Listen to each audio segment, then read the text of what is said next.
TDP వ్యవస్థాపక అధ్యక్షుడు నందమూరి తారక రామారావు జయంతి సందర్భంగా ప్రతి ఏడాది నిర్వహించే మహానాడు పండుగకు తెలుగు తమ్ములు సిద్ధమయ్యారు. రేపు ఎల్లుండి 2 రోజుల పాటు ఈ కార్యక్రమం జరగనుంది. అయితే ఇంధన పొదుపు చర్యలో భాగంగా ఈసారి మహానాడు కార్యక్రమాన్ని పార్టీ చరిత్రలో తొలిసారిగా హైబ్రిడ్ విధానంలో నిర్వహిస్తున్నారు. రేపు ఉదయం 10 గంటల నుంచి సాయంత్రం 5 గంటల వరకు తొలి రోజు కార్యక్రమాలు జరగనున్నాయి. ముందుగా ఎన్టీఆర్కు నివాళి తెలుగు తల్లి పాటతో మహానాడు ప్రారంభమవుతుంది. గంటన్నర పాటు తొలి సెషన్ జరగనుంది. ఆ తర్వాత 15 నిమిషాల స్వల్ప విరామం ఉంటుంది. మరో గంటన్నర 2 సెషన్ తర్వాత భోజన విరామం ఉంటుంది. మొత్తం 20 తీర్మానాలకు సంబంధించి 65 మంది వక్తలు మాట్లాడనున్నారు. హైబ్రిడ్ విధానంలో నిర్వహించే టీడీపీ మహానాడు గిన్నిస్ రికార్డు సృష్టిస్తుందని టీడీపీ రాష్ట్ర అధ్యక్షుడు పల్లా శ్రీనివాసరావు ధీమా వ్యక్తం చేశారు. మహిళా మనులకు అన్ని రంగాల్లో ప్రాధాన్యం కల్పించడమే లక్ష్యంగా ఈసారి మహానాడు నిర్వహిస్తున్నామని చెప్పారు.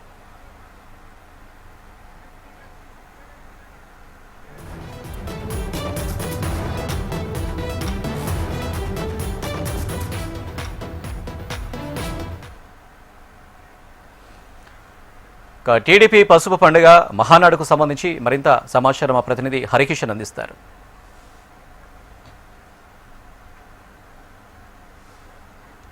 అత్యంత ఘనంగా అంగరంగ వైభవంగా నిర్వహించుకునేటటువంటి మహానాడుకు సర్వం సిద్ధమైంది. టీడీపీ వ్యవస్థాపక అధ్యక్షులు నందమూరి తారక రామారావు జయంతిని పురస్కరించుకొని ఈ కార్యక్రమాన్ని ప్రతి ఏడాది కూడా అంగరంగ వైభవంగా నిర్వహించుకోవడం ఆనవాయితీగా వస్తున్నటువంటి విషయం అందరికీ తెలిసిందే. ఈ మహానాడును గతంలో రాయలసీమ వేదికగా, కడప జిల్లా వేదికగా కూడా అత్యంత ఘనంగా నిర్వహించారు. 3 రోజుల పాటు నిర్వహించినటువంటి ఈ కార్యక్రమాన్ని అందరూ కూడా ఔరా అనిపించే విధంగా కూడా తీర్చిదిద్దడం జరిగింది. మరోవైపు ఈ కార్యక్రమానికి సంబంధించి ఈసారి కూడా దగ్గర కూడా 7 లక్షల మందితో భారీ బహిరంగ సభ నిర్వహించాలని చెప్పేసి కూడా ముందస్తుగా అంచనాలు వేశారు. కానీ అనుకోని కారణాలతో కంప్లీట్గా ఈ కార్యక్రమం అంతా కూడా కేవలం డిజిటల్కు మాత్రమే పరిమితమైనటువంటి పరిస్థితి ఉంది. ముఖ్యంగా మహానాడు ముందుగా ఉత్తరాంధ్రలో నిర్వహించాలనుకున్నారు. కానీ ప్రధాని పర్యటన నేపథ్యంలో కంప్లీట్గా అయితే కూడా మహానాడును అక్కడి నుంచి కూడా నెల్లూరుకి మార్చడం జరిగింది. కానీ హైదరాబాద్కు సంబంధించి ప్రధాని పర్యటన నేపథ్యంలో పొదుపు మంత్రాన్ని ఏదైతే జపించారో ఆ తర్వాత కూడా ఇటు రాష్ట్ర ముఖ్యమంత్రి చంద్రబాబుతో పాటు మంత్రులందరూ కూడా పొదుపుకు సంబంధించి కూడా పూర్తి స్థాయిలో దృష్టి సారించినటువంటి నేపథ్యంలో 3 రోజుల పాటు అత్యంత ఘనంగా నిర్వహించేటటువంటి మహానాడుకు సంబంధించి ప్రత్యేకంగా పెద్ద ఎత్తున వాహనాలను రావాలన్నా, అలాగే జనాభాను తరలించాలన్నా కూడా అత్యంత వ్యయ ప్రయాసాలతో అలాగే ఖర్చులతో కూడుకున్నటువంటి పని కాబట్టి ప్రస్తుతం ఉన్నటువంటి నేపథ్యంలో ప్రభుత్వం పాటించి ప్రజలకు అవగాహన కలిగించేటటువంటి ప్రయత్నం చేసేటటువంటి నేపథ్యంలో కంప్లీట్గా కూడా మహానాడును కూడా డిజిటల్ ద్వారా నిర్వహించాలి, వర్చువల్గా నిర్వహించాలి, అలాగే హైబ్రిడ్గా నిర్వహించాలని చెప్పేసి కూడా ఇటు ముఖ్యమంత్రితో పాటు అలాగే జాతీయ వర్కింగ్ ప్రెసిడెంట్గా ఉన్నటువంటి నారా లోకేష్ కూడా నిర్ణయించుకోవడం జరిగింది. సో ఈ నేపథ్యంలోనే కంప్లీట్గా కార్యకర్తలందరికీ కూడా పిలుపునివ్వడం జరిగింది. తొలిసారిగా టీడీపీ చరిత్రలోనే మహానాడు కార్యక్రమాన్ని కంప్లీట్గా కూడా హైబ్రిడ్ విధానంలో కూడా నిర్వహిస్తామని చెప్పేసి, అయితే ఈ కార్యక్రమాన్ని హైబ్రిడ్ విధానంలో కూడా అంగరంగ వైభవంగా నిర్వహించి గిన్నిస్ బుక్ రికార్డులో చేరాలన్నటువంటి సంకల్పంతో తలంపుతో పనిచేస్తున్నటువంటి పరిస్థితి ఉంది. ఒకసారి మనం చూడొచ్చు. అయితే గతంలో 3 రోజుల పాటు ఈ కార్యక్రమం అయితే నిర్వహించడం జరుగుతుంది. 28వ తేదీన నందమూరి తారక రామారావు జన్మదినాన్ని పురస్కరించుకొని ఈ కార్యక్రమాన్ని నిర్వహిస్తారు. ముందు రోజు కంప్లీట్ గా కూడా సభ్యత్వ నమోదు కార్యక్రమం ఉంటుంది. అలాగే ఆ తర్వాత తీర్మానాలు ప్రవేశపెడతారు.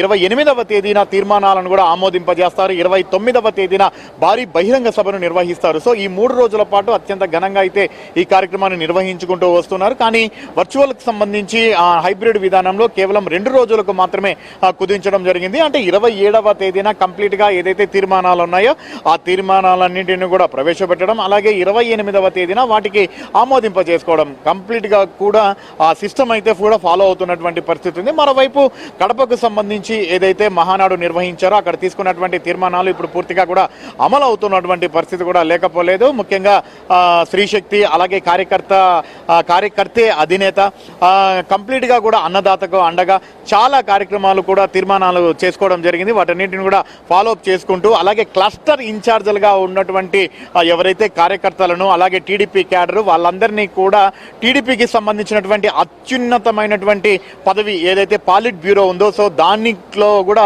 అవకాశం కల్పించారు. అంటే కార్యకర్తే అధినేత అన్నటువంటి ఏదైతే గతంలో మహానాడులో తీర్మానం చేశారో దానికి అనుగుణంగా కూడా ఈరోజు చర్యలు తీసుకుంటున్నటువంటి పరిస్థితి అయితే ఉంది. సో ఇప్పుడు కూడా ఈ మహానాడు ద్వారా కూడా ప్రత్యేకంగా తీర్మానాలను అయితే ప్రవేశపెట్టబోతున్నటువంటి పరిస్థితి ఉంది. ప్రస్తుతం అయితే మనం టీడీపీకి సంబంధించినటువంటి కేంద్ర కార్యాలయం మంగళగిరిలో ఉన్నాము. ఇక్కడ ఎవరైతే జాతీయ అలాగే రాష్ట్ర సంబంధించినటువంటి సంబంధించినటువంటి సభ్యులు ఈ పార్టీకి సంబంధించినటువంటి సభ్యులు ఉన్నారు. సో వాళ్లకు మాత్రమే 170 మందికి మాత్రమే చైర్స్ అన్ని ఉన్నాయి. అలాగే స్టేజ్ పైన ముఖ్యమంత్రి, జాతీయ అధ్యక్షులు, అలాగే నారా చంద్రబాబు నాయుడుతో పాటు, అలాగే వర్కింగ్ ప్రెసిడెంట్ నారా లోకేష్ తో పాటు పాలిట్ బ్యూరో సభ్యులందరూ కూడా స్టేజ్ పైన అనేది కూర్చోవడానికి 20 చైర్స్ అయితే వేయడం జరిగింది. సో స్టేజ్ వెనకాల దగ్గర కూడా 13 అడుగుల పొడవుతో అలాగే 60 అడుగుల వెడల్పుతో ప్రత్యేకమైనటువంటి స్క్రీన్స్ ఏర్పాటు చేయడం జరిగింది. ఎందుకంటే వర్చువల్ ద్వారా కూడా ఇతర ప్రాంతాల నుంచి దగ్గర 1847 క్లస్టర్లను ఏర్పాటు చేసి ఆ ప్రాంతం నుంచి కూడా ప్రత్యేకంగా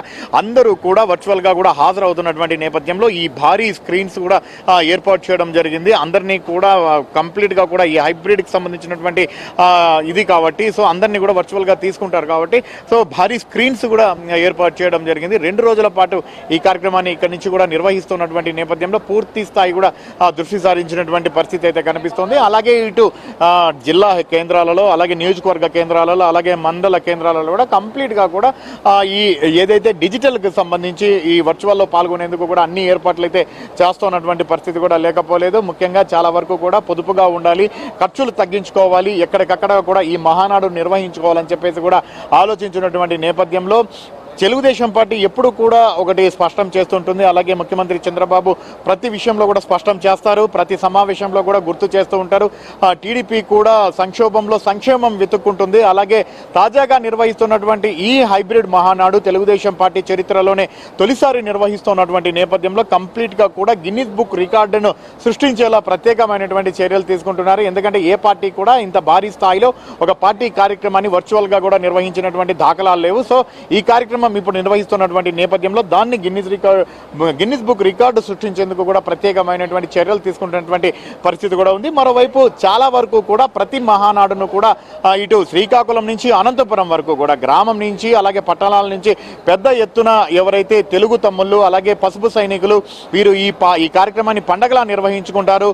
పెద్ద ఎత్తున ఆయా ప్రాంతాలకు ఎక్కడైతే మహానాడు నిర్వహిస్తారో ఆ ప్రాంతాలకు కూడా తరలి వచ్చడం ఆనవాయితీగా వస్తుంది. కానీ ఈసారి వారి ప్రాంతం నుంచే ఈ మహానాడు కార్యక్రమానికి పాల్గొంటున్నటువంటి నేపథ్యంలో వాళ్ళు కూడా కాస్త ఎగ్జైట్మెంట్ గా ఉన్నారని మాత్రం చెప్పుకోక తప్పదు. కానీ ఆ సందడి అయితే ఉండదు. ఎందుకంటే ఆ మహానాడుకు సంబంధించి ప్రత్యేకంగా ప్రతి ఒక్కరితో కూడా ఆ మమేకం కావచ్చు, డైరెక్ట్ గా నేరుగా సంభాషించుకోవచ్చు. మన కుటుంబ సభ్యులతో ఏ రకమైనటువంటి మాట మంతి కలుపుకుంటామో అలాగే ప్రాంతాలతో సంబంధం లేకుండా, కులాలతో సంబంధం లేకుండా, మతాలతో సంబంధం లేకుండా కేవలం పార్టీ అన్నటువంటి ఒకటే విధానంతో అందరూ కూడా కలిసికట్టుగా కుటుంబంగా ముందుకు పోతున్నటువంటి ఈ గొప్ప పండుగను మిస్ అవుతున్నామన్నటువంటి బాధ కూడా వాళ్ళలో ఉన్నప్పటికీ కూడా ప్రస్తుతం ఏదైతే దేశ ప్రధాని ఇచ్చినటువంటి పిలుపుతో కంప్లీట్ గా కూడా ప్రజల్లో ఒక అవగాహన కలిగించాలి, పొదుపు పైన ప్రతి ఒక్కరు కూడా ఈ సూచనలు పాటించాలంటే ముందుగా తాము పాటించిన తర్వాత ప్రజలకు అవగాహన తెచ్చే ప్రయత్నం చేయాలని చెప్పేసి కూడా ముఖ్యమంత్రి చంద్రబాబు ఏదైతే సంకల్పించారో సో దానికి సంబంధించి పూర్తిగా పాటించేందుకు ముఖ్యంగా పార్టీకి సంబంధించినటువంటి నేతలతో పాటు మంత్రులందరూ కూడా సిద్ధమవుతున్నటువంటి పరిస్థితుల్లో టీడీపీకి సంబంధించినటువంటి పెద్ద పండుగగా ఉన్నటువంటి మహానాడును వర్చువల్ గా నిర్వహిస్తున్నటువంటి పరిస్థితి అయితే తాజాగా ఉంది. కెమెరామెన్ తేజతో హరికిషన్, హెచ్ఎం టీవీ, మంగళగిరి.